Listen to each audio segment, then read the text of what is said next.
Salut tout le monde, c'est Charlotte Renard, vétérinaire conseil pour Direct Vet. Je suis ravie de vous retrouver aujourd'hui pour la 38e vidéo du défi. C'est la 38e vidéo, mais c'est aussi la dernière vidéo parce qu'on est le 1er septembre et c'est la fin de l'été. Et le défi de l'été, c'était de répondre chaque jour à une de vos questions en vidéo du lundi au vendredi en juillet et en août. Donc aujourd'hui, ça va être une vidéo un petit peu particulière parce que je vais répondre à plusieurs questions qui sont restées en suspens. Donc je vais les prendre un petit peu comme ça en vrac pour répondre encore à un maximum de questions que vous m'avez posées sur YouTube. Allez, c'est parti!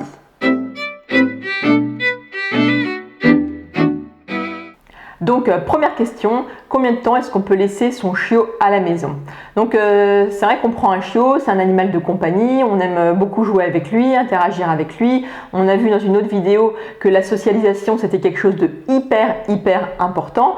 Par contre, on ne peut pas être tout le temps avec lui, il faut bien aller au boulot, il faut bien aller faire les courses. Donc il faut lui apprendre, ça fait partie de son apprentissage, il faut lui apprendre aussi à rester tout seul.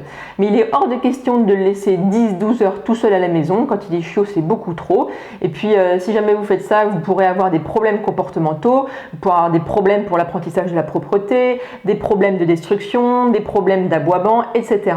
Donc il ne faut pas le laisser trop longtemps tout seul. La recommandation pour un chiot, c'est de le laisser au maximum 4 heures d'affilée tout seul. Et en plus, c'est pas de le laisser comme ça d'un coup 4 heures tout seul, mais c'est de commencer d'y aller progressivement. Au début, on le laissera 1 heure, 1 heure et demie, etc. Puis après, on peut le laisser une matinée tout seul.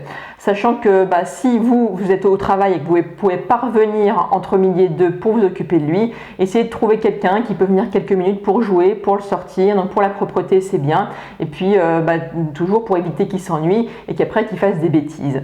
Donc vraiment pas plus de 4 heures tout seul un chiot. Après évidemment on pourra augmenter cette durée pour un chien adulte, mais voilà, la recommandation pour un chiot, c'est de ne pas le laisser plus de 4 heures à la maison. Allez, on passe à la deuxième question.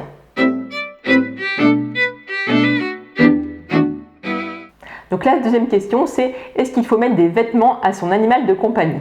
Donc en fait, en gros, est-ce qu'il faut mettre des vêtements à son chien quand il pleut, quand il fait froid? Alors c'est pas obligatoire, ça dépend en fait du chien que vous avez, de sa race. Si c'est un petit chien, un petit gabarit qui pèse pas lourd et puis qui a pas beaucoup de gras pour faire une isolation thermique et puis qui a pas beaucoup de poils, à ce moment-là, ça peut être vraiment important de le protéger contre le froid et contre la pluie.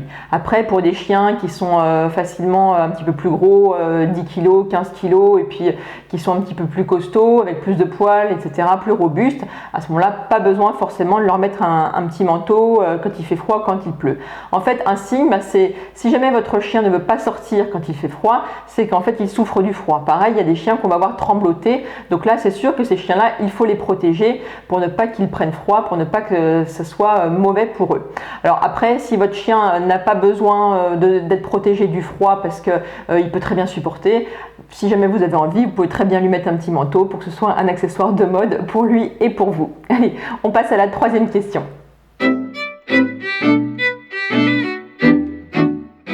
Donc la troisième question, c'est si mon chien se salit, est-ce qu'il faut que je le nettoie tous les jours, que je le lave tous les jours? Alors en fait, dans une vidéo, on a vu à quelle fréquence laver son chien et on avait dit qu'en gros, il fallait le laver quand il est sale. Mais est-ce que s'il se salit tous les jours, qu'il est sale tous les jours, est-ce qu'il faut ainsi le laver tous les jours?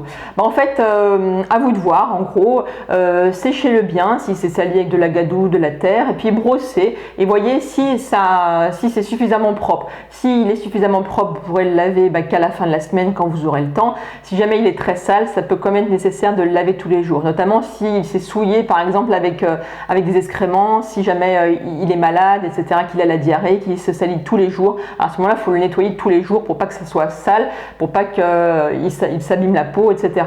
Par contre, voilà, si vous arrivez à avoir le gros de la saleté en le séchant et en le brossant bien, à ce moment-là, vous pouvez attendre parce que ça peut être fastidieux de le laver tous les jours.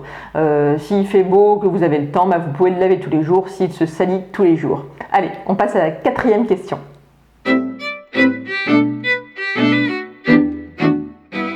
On passe à la quatrième question qui est quel type de jouet pour un Jack Russell? Alors en fait, là, vous pouvez laisser cours à tout ce que vous voulez, à toute votre imagination.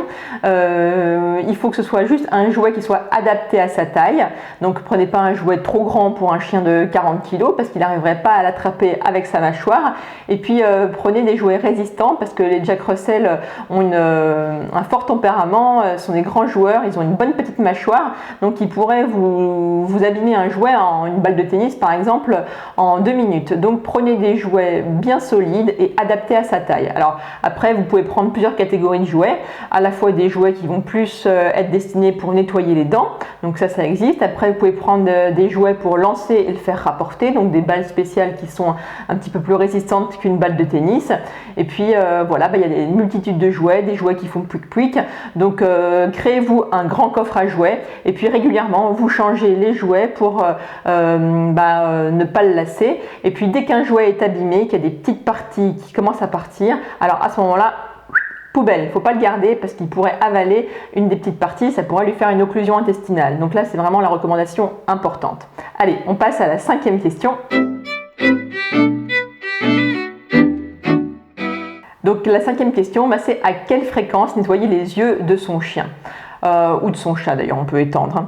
Du coup, il faut nettoyer tous les jours. Si vous voyez tous les jours des petites saletés qui s'accumulent à l'angle interne de l'œil, en fait. Si vous voyez des petites croûtes, des petites choses sales en fait qui coulent, à ce moment-là, n'hésitez pas à laver, à nettoyer en fait 1 à 2 fois par jour même. Par contre, si votre chien a les yeux propres, qu'il n'y a pas spécialement d'accumulation ou de larmes ou de petites choses qui coulent, à ce moment-là, vous pouvez le faire un petit peu moins souvent, mettons 1 fois par semaine. Donc voilà, c'était la dernière question du défi de l'été. Je vous remercie d'avoir suivi toutes les vidéos. Je remercie vraiment énormément toutes les personnes qui ont liké, partagé sur Facebook, posé des questions sur Facebook et sur YouTube. C'est vraiment super sympa. Je referai des petites vidéos comme ça de temps en temps, mais pas tous les jours. Là, c'était vraiment crevant parce que tous les jours, prendre une question, y répondre, faire la vidéo, faire le montage, la mettre sur YouTube, la mettre sur Facebook. C'était vraiment beaucoup de boulot, mais ça m'a vraiment énormément plu parce que c'était pour vous et c'était surtout pour vos animaux. Donc, je vous dis avec une petite larme à l'œil, à bientôt. Et puis, n'oubliez pas, les animaux sont notre équilibre, alors protégeons-les. Ciao!